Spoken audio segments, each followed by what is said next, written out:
Coach, I want to congratulate you on the game.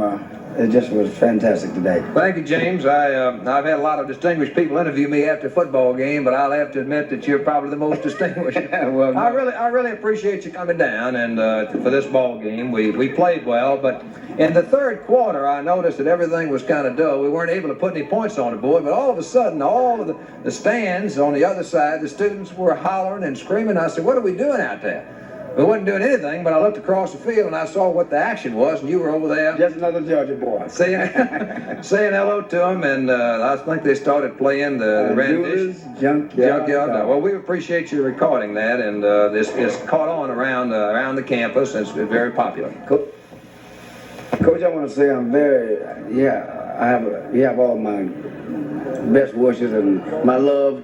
I never met a finer man than you. I just want to say that we are very, very proud of you out here in the street as well as in the school, and the whole state of Georgia and the world is looking at you. God bless you, and I love Appreciate it. Thank you. 2021 Groundhog Day, sitting here with legendary Vince Dooley, and he's in his freshly pressure washed gazebo. Just recently we lost Hank Aaron. Was wondering if you had just a quick story of experience with Hank the Hammer.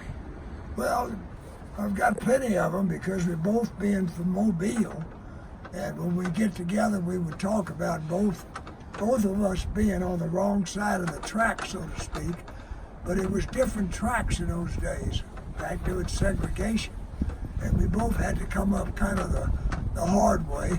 We didn't realize it perhaps at the time, but I grew up in the Depression, and I didn't know that I did that until I read about it when I went to college 20 years later. It was just life. He came over for a football game, and it was a terrible game because I felt sorry for him. We got beat bad that particular day. And then Dan McGill had him over for a tennis exhibition. So he worked it out with Henry. I always called him Henry. That the first person that served to him, that he knocked it out of the park.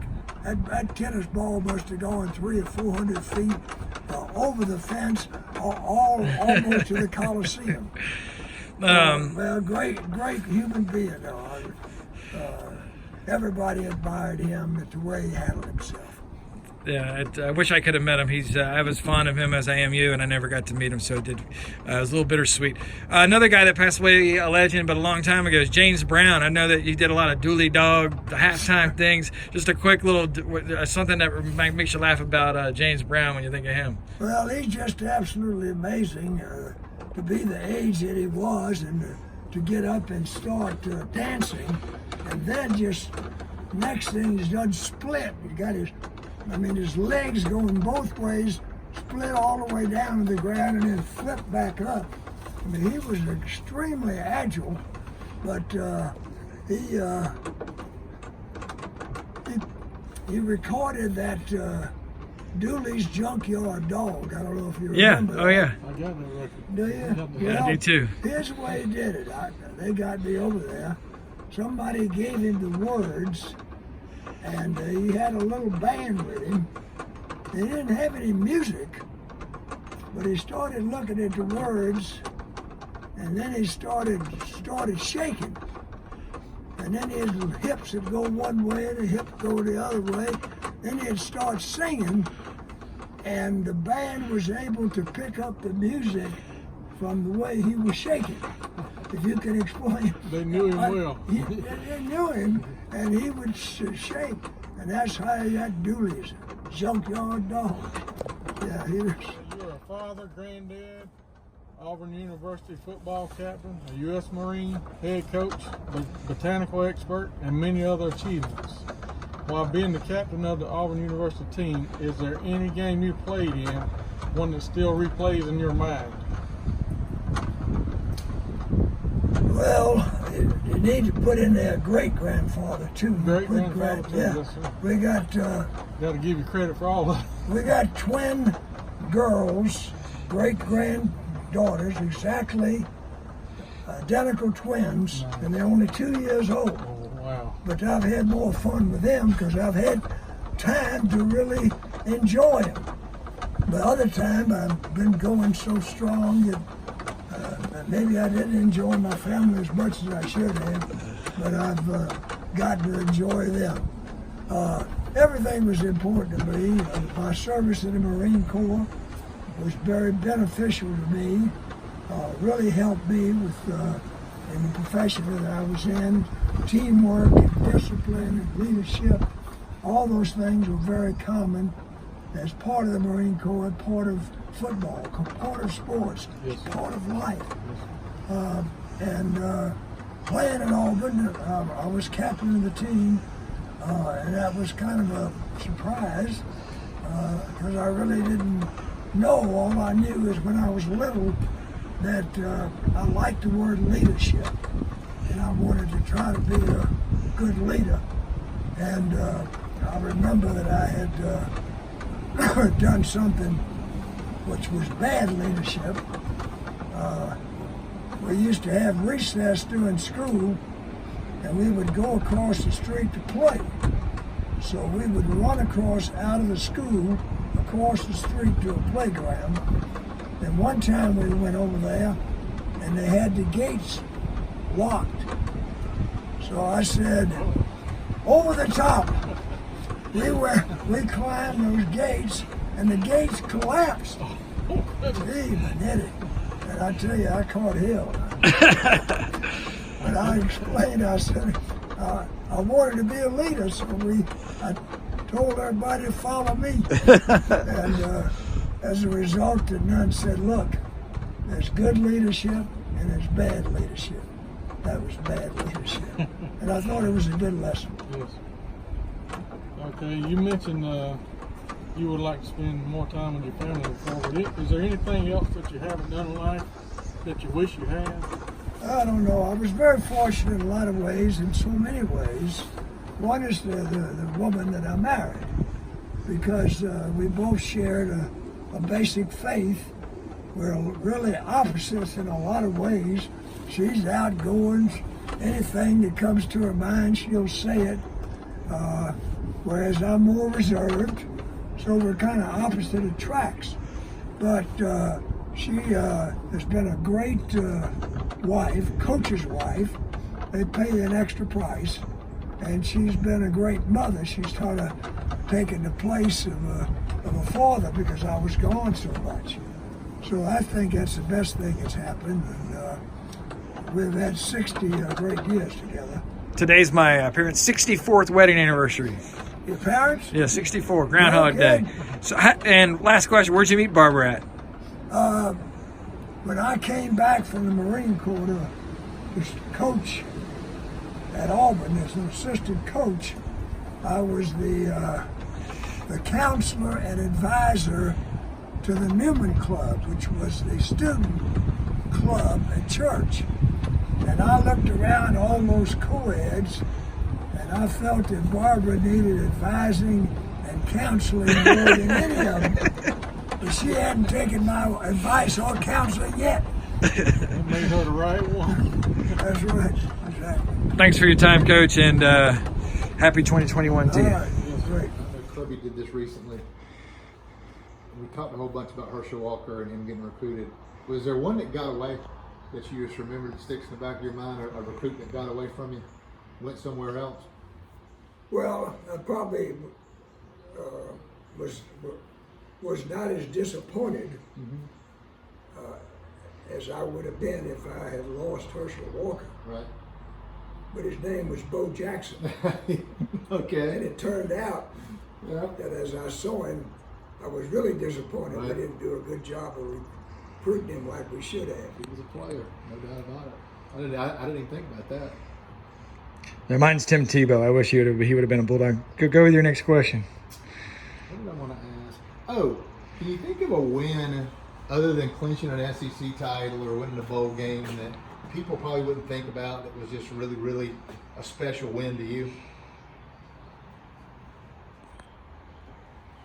Well, I think the most exciting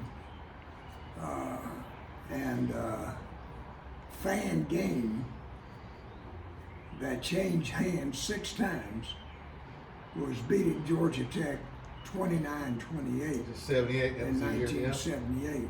Yeah. That was a My great brother was at that game. Yeah, somebody sent me, and I should have kept it, a picture they took of the scores at different times as they changed hands. It was about six different or 7 different shots. Yeah, yeah, that was a fantastic game. That was Eddie Lee Ivory. I remember him too. Yeah, thank goodness he got hurt, but He did even for a after time. we went for on 4th down, we were backed up, and I mean that was kind of the ball game right there.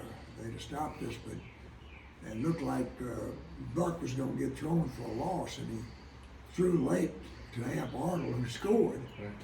Then we had to go for 2, and the first time there was a penalty, pass interference. So we got another shot, and he pitched out to Amp for the 2. But then Tech comes back down the field Yep. with that quarterback who could throw. Kelly, wasn't it? Kelly? Yeah, and they could have gotten in position for a field goal. So we sent in Dave Archer,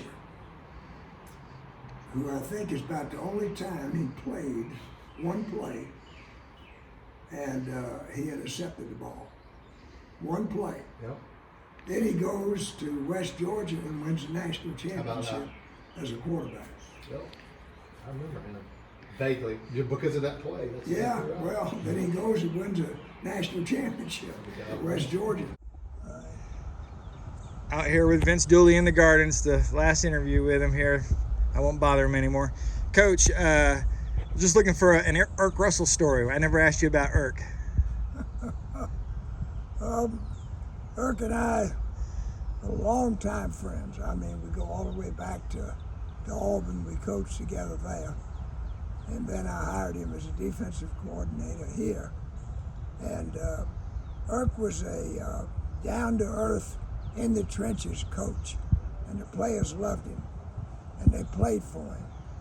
And I remember when he hit his head, he'd be out there button, start bleeding, and I would coach. The players love to see coaches bleed, so that would just fire them up before a game. But anyway, I had made a commitment to the team in '76. After they all shaved their heads, I had to say something. I said, if you win the SEC and beat Georgia Tech, I'll shave my head. And they did, and I did. And Irk looked at me and said, Vince, you set bald heads back 30 years. Well, I was typical of Irk. That was awesome. So next question, give me a quick little Louis Grizzard story. Well, Louis, he was 17 years old when he was the sports editor of the Daily News, which was a rival to the Athens Banner Herald. And he would come out and watch practice all the time. And he loved Georgia. He loved to tailgate. He loved a good beer. And he loved to party. But more than anything else, he just loved being a Georgia Bulldog and going out and tailgating and getting ready for the football game. And they carried him off the field in his 1978 G-Day game, is that correct? Well, we did, yeah. He was one of the guest coaches. We were trying to promote spring practice, and I had as guest coaches for the game different members of the media. And so Louis was one of the coaches, and a victorious one, and they carried him off the field after Awesome. the game. That's wonderful. Okay, final question, and it may be prying too much into privacy, or so you can just kick me off the property if it is. So I hear you got locked out of your room up in Indy, and you ran into Kirby Smart outside in the hallway. Y'all had a little talk. Is there anything you could tell me that y'all talked about the night before the big game? I went to the game with my son Daniel. Barbara was supposed to go, but I had gotten COVID before the Orange Bowl and couldn't go. And once I got it, I told her, don't sleep with me, you're gonna get it. She said, oh, I won't get it. 3 days before the championship game, she got it. So she couldn't go. Oh, no. And my son Daniel was happy because he took her place on the charter. And so we were together, and I thought he had the key, and he thought I had the key to the room. But I didn't, and he didn't. So we had to go back down to get the key. So I was just sitting there, and the elevator opened, and there's Kirby. He was slap worn out from a long day, and he was getting ready to go to bed. So he saw me. He said later, he said he had that may be an apparition of good things to happen. And as it turned out, it did. Awesome. Thanks, Coach. I appreciate your time. Anytime.